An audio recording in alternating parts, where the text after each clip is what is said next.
राधे राधे, हरे कृष्णा। आज हम बात करेंगे भादो मास के शुक्ल पक्ष की आने वाली परिवर्तनी एकादशी के बारे में।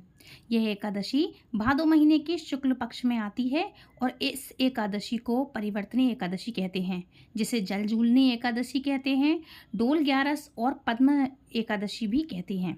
वहीं इसके बाद अगली एकादशी अश्विन महीने के कृष्ण पक्ष की एकादशी को होगी। इंद्र एकादशी है और पितृ पक्ष में पड़ने वाली एकमात्र एकादशी है। इस बार भादो महीने के शुक्ल पक्ष की एकादशी तिथि 2 दिन है, क्योंकि अगले दिन महाद्वादशी है, जिस दिन वामन द्वादशी मनाई जाएगी और इस दिन भी भक्त उपवास रखते हैं। ऐसे में यह भ्रम बना हुआ है कि व्रत किस दिन रखना चाहिए। लोगों के मन में असमंजस की स्थिति रहती है कभी कभी कि हम किस दिन व्रत रखें। इस स्थिति में हमें कैसे व्रत रखना चाहिए, ज़्यादा से ज़्यादा कैसे सही रहेगा, हमसे कोई गलती ना हो जाए, व्रत में क्या करें, क्या सही है, पहले दिन रखें या दूसरे दिन रखें। तो चलिए आपको बताते हैं कि इस बार आपको किस दिन व्रत रखना चाहिए, सबसे सर्वश्रेष्ठ व्रत किस दिन होगा और किस दिन आपके लिए रखना चाहिए व्रत।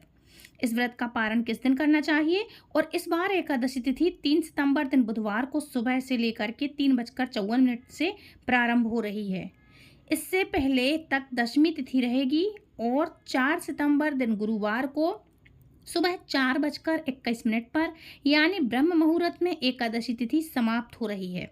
ऐसे में इस बार आपको एकादशी का व्रत 3 सितंबर को रखना चाहिए। 3 सितंबर दिन बुधवार को रहेगा, इसलिए आप 3 सितंबर को व्रत रखिएगा बुधवार के दिन। और 4 सितंबर दिन गुरुवार को भी, क्योंकि परिवर्तनी एकादशी के दिन भगवान श्री हरि विष्णु के वामन अवतार की पूजा की जाती है और द्वादशी को वामन द्वादशी मनाई जाती है। तो ऐसे में 4 सितंबर को महाद्वादशी यानी वामन द्वादशी भी है। और जब भी ऐसा सहयोग पड़ता है तो सभी वैष्णवजन दूजी एकादशी का ही उपवास रखना शुभ समझते हैं। मोक्ष प्राप्ति की कामना रखने वाले भक्त चाहें तो दोनों ही तिथियों को आप उपवास रख सकते हैं, नहीं तो आप 3 सितंबर को भी एकादशी का व्रत करना। आप यदि रख सकते हैं तो रखिएगा, तो भी गलत नहीं होगा, आप रख सकते हैं। जिसको दूसरे दिन व्रत करना है वो भी करें, कैलेंडर के हिसाब से करना वैसा करें। अब हर कोई वामन द्वादशी के दिन तो व्रत रखता नहीं है, एकादशी खास कैलेंडर में देख के करते हैं। तो ये मैंने आपको बताया कि हिंदू पंचांग के अनुसार दोनों दिन पड़ रही है। अगर आपको दूसरे दिन करना है तो करिए, नहीं तो 3 सितंबर को करिएगा। लेकिन आपको अगले दिन व्रत का पारण का इंतज़ार थोड़ा देर तक करना पड़ेगा, क्योंकि दूसरे दिन व्रत है। क्योंकि सुबह हरिवासर का समय है, थोड़ा सा लेट रहेगा और हरिवासर का समय द्वादशी तिथि समाप्त होने पर होगा।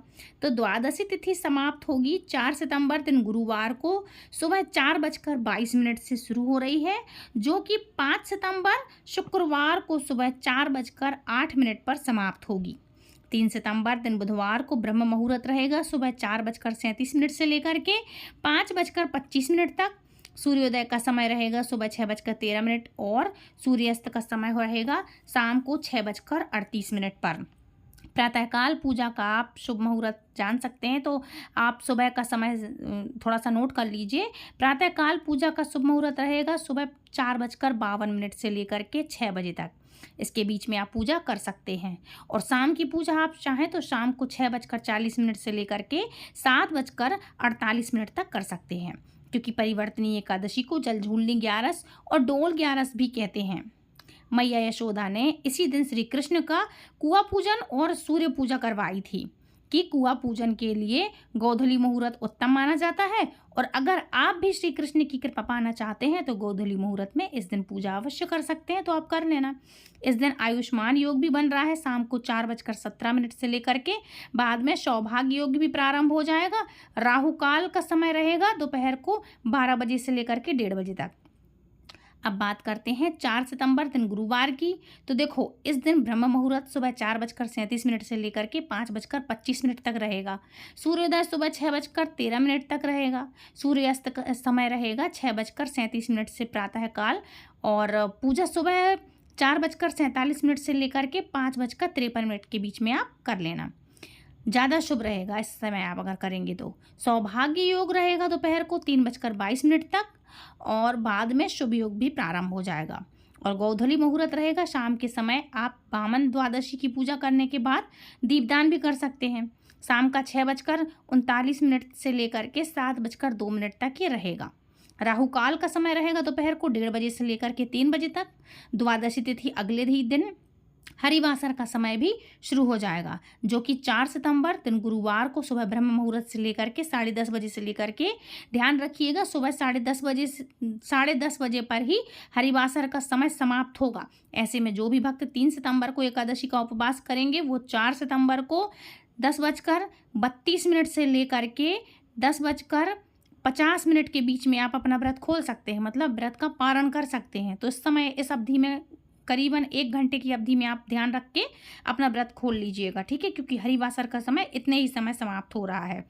और यदि समय नहीं, अगर आपको नहीं है या इस समय आप नहीं खोल पाया, किसी काम में व्यस्त हैं, आप भूल गए या कुछ और काम है, तो आप फिर दोपहर को 1:36 से लेकर के 4:07 तक, शाम का समय 4:07 के बीच में आप व्रत खोल सकते हैं।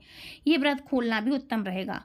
और दूजी एकादशी का व्रत रखने के वाले जो भक्त हैं, जो दूसरे दिन रखेंगे वामन एकादशी के दिन, तो वो 4 सितंबर दिन गुरुवार को व्रत जो रखेंगे, उन्हें 5 सितंबर दिन शुक्रवार को सुबह तड़के 6:01 से लेकर के 6:30 बजे के बीच में व्रत खोलना होगा। दूसरे दिन जो 4 सितंबर को रखेंगे वो 5 सितंबर को जो व्रत खोलेंगे उनके लिए बता रही मैं, उनके लिए 6:01 से लेकर के 6:30 बजे के बीच में आपको व्रत खोलना होगा, ठीक है। और व्रत का पालन शुभ मुहूर्त में आपको इस दिन करना होगा। और शुभ मुहूर्त में इस दिन आपको कम मिलेगा, लेकिन आपको जितनी ज़्यादा हो सके, वो निर्धारित मुहूर्त है थोड़ा सा, तो आप उसके अंदर आप अपना व्रत खोल लेना। अब प्रश्न उठता है कि 2 दिन एकादशी है, तो ऐसे में किस दिन तुलसी के पत्ते तोड़ें, किस दिन जल अर्पित करें या ना करें। तो देखिए, जिस दिन एकादशी तिथि लग जाती है उस दिन आपको तुलसी के पत्ते नहीं तोड़ना चाहिए, जल नहीं चढ़ाना चाहिए। 3 सितंबर को एकादशी लग रही है, इसलिए भूल कर भी तुलसी के पत्ते नहीं तोड़ना, आप 1-2 दिन पहले तोड़ लेना, ठीक है। और जल भी चढ़ा सकते हैं पहले से, ऐसा कि सूखे ना आपके पत्ते तुलसी। वैसे तो बारिश का समय है तो नहीं सूखेगी, लेकिन आप पहले से जल दे दें, तुलसी के पत्ते तोड़ के रख लें। 1 दिन पहले तुलसी के पत्ते तोड़ कर रख लें, तुलसी बासी नहीं होती। जल भी अर्पित कर दें तो सूखेगी नहीं तुलसी मैया। जिस दिन एकादशी व्रत रखना होता है, केवल उसी दिन एकादशी संबंधी नियमों को आपको पालन करना चाहिए, और रविवार के दिन करना चाहिए और बुधवार के दिन करना चाहिए, ठीक है। चाहे एकादशी हो या ना हो, रविवार के दिन और बुधवार के दिन तुलसी तोड़ना नहीं चाहिए। जल तो हम दे सकते हैं, हाँ, रविवार के दिन और बुधवार के दिन भी हम जल नहीं देते हैं, लेकिन चटक वगैरह से अगर सभी पौधों में पानी डालते तो ऐसे डाल सकते हैं, लेकिन हम लोटा ले जाके बाकायदा पूजा जैसे ऐसा नहीं करना चाहिए, है ना। तो इन नियमों का पालन आपको करना अत्यंत आवश्यक होता है। बाकी इस मौसम में आपको भोग अर्पित करने के लिए तुलसी के पत्ते आप गिरे हुए होते हैं, जो गिर जाते हैं, आप उनको भी आप कर सकते हैं धो करके और भगवान को अर्पित कर सकते हैं। लहसुन प्याज का प्रयोग ना करें, चावल का प्रयोग भूल कर भी नहीं करना 1 दिन पहले। और 1 दिन पहले भोजन करें 1 टाइम सात्विक भोजन, और चावल नहीं खाना। शाम के समय पूजा करेंगे और शाम के समय आप फिर खाना नहीं खाइएगा। हो सके तो कोई फलाहार कर सकते हैं, चिप्स वगैरह खा सकते हैं, आलू तल के खा सकते हैं, लेकिन खाना नहीं खाइएगा, है ना। तो इस तरह से एकादशी के व्रत का पालन करना चाहिए। और एकादशी के नियमों का पालन कैसे करते हैं? एकादशी वाले दिन हम व्रत रखते हैं तो एकादशी वाले दिन हम बाल नहीं कटवाते हैं, नेल्स नहीं कटवाते, थ्रेडिंग वगैरह नहीं बनवाते हैं, बाल धुलना नहीं पड़ते हैं उस दिन, एकादशी वाले दिन आगे पीछे धुल लेते हैं, तुलसी दल नहीं तोड़ते हैं। 1-2 दिन पहले आपको ब्रह्मचर्य रहना चाहिए, इससे आपका ब्रह्मचर्य बना रहता है, आपकी व्रत में शुद्धि रहती है, मन में नकारात्मकता नहीं रहती, नेगेटिविटी नहीं रहती। मन, ध्यान, शरीर, कर्म, वाणी, सब चीज़ से फिर आप पवित्र होते हैं, इसलिए आपको ये करना चाहिए। ब्रह्मचर्य में बहुत ताकत होती है, इसलिए आपको ब्रह्मचर्य से रहना चाहिए। तो ये कुछ छोटे छोटे नियम हैं, ठीक है। अब बात कर लेते हैं इस एकादशी की महत्व के बारे में और पौराणिक कथा के बारे में। ध्यान रखिएगा, जिस दिन पूजा करने बैठे आप सुबह, जब एकादशी के दिन, तो जब पूजा साफ सफाई कर लें मंदिर की, तो उस दिन आप जब दीपक जलाएंगे तो सबसे पहले आपको क्या करना है, आपको दिया जला करके एकादशी का व्रत का संकल्प लेना है। मैंने हर वीडियो में बताया है ना। और बाकी के नियम जो भी रह गए हो तो आप पुरानी वीडियो देख सकते हैं। मैं लिंक इसकी क्या करूँगी, प्लेलिस्ट की लिंक आपको इसमें डिस्क्रिप्शन में लगा दूंगी, तो आप प्लेलिस्ट में जाएंगे एकादशी की तो सारे नियम पढ़ सकते हैं, कथाएं सुन सकते हैं, सारे नियम सुन सकते हैं ना, तो ये कर लीजिएगा। अब बात करते हैं इसके महत्व की और पौराणिक कथा की। तो बोलो लक्ष्मी नारायण भगवान की जय हो। भाद्रपद मास के शुक्ल पक्ष की एकादशी को क्षीर सागर में 4 मास के शयन के मध्य में भगवान करवट बदलते हैं। निद्रामग्न भगवान के करवट परिवर्तन के कारण ही इसका नाम शास्त्रीय नाम परिवर्तनीय एकादशी पड़ा है।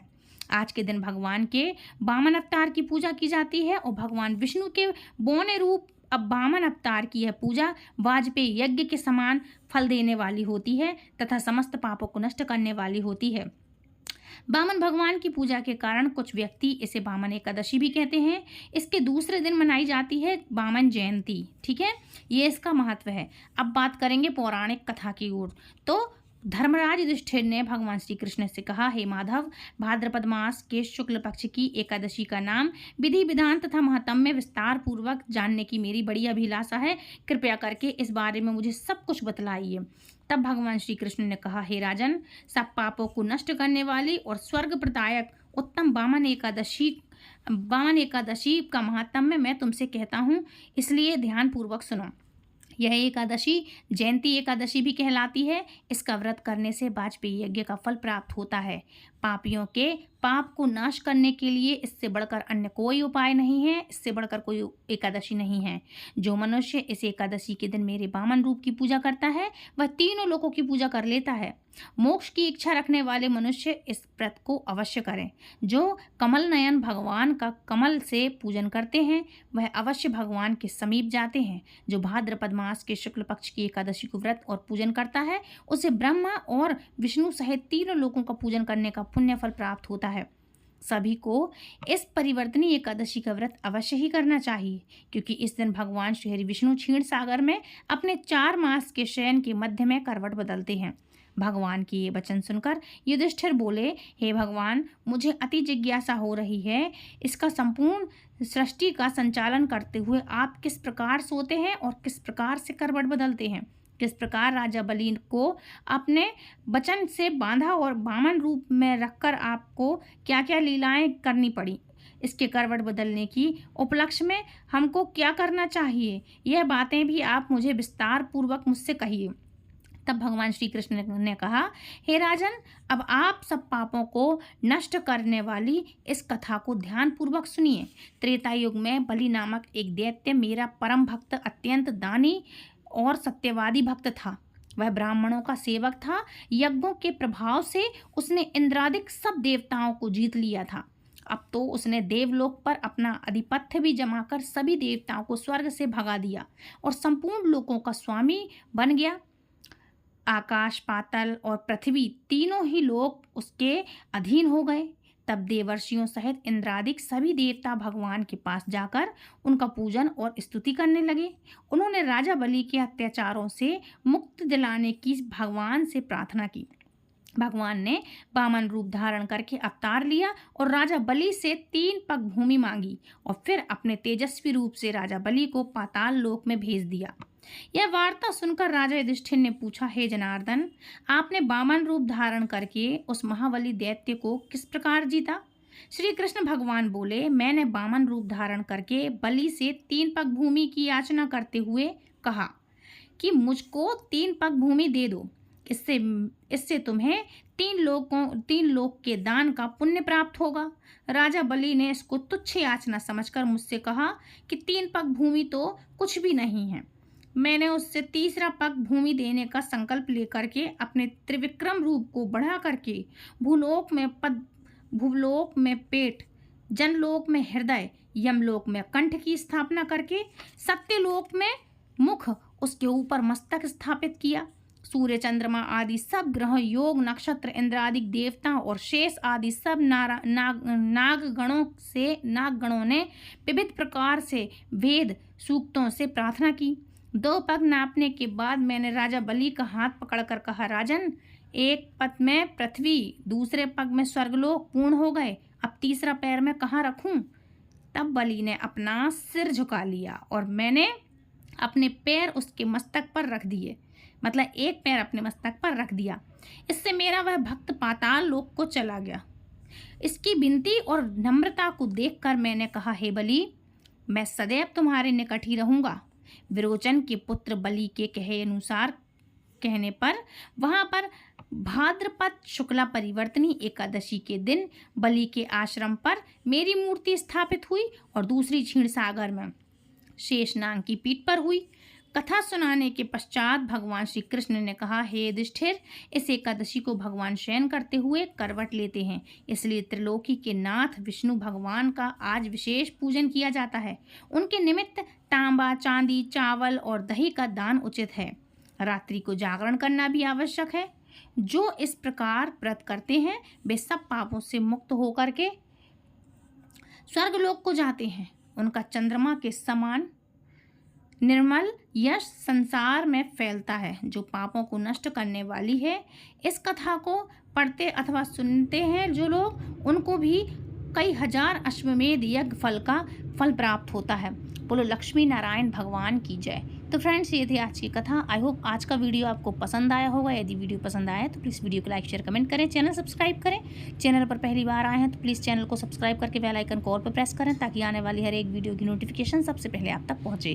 तो फ्रेंड्स, मिलती हुई नेक्स्ट वीडियो में। तब तक के लिए राधे राधे, हरे कृष्णा। और आने वाली परिवर्तनी एकादशी की आप सभी को हार्दिक हार्दिक शुभकामनाएं। हरे कृष्णा, राधे राधे, हरि बोल।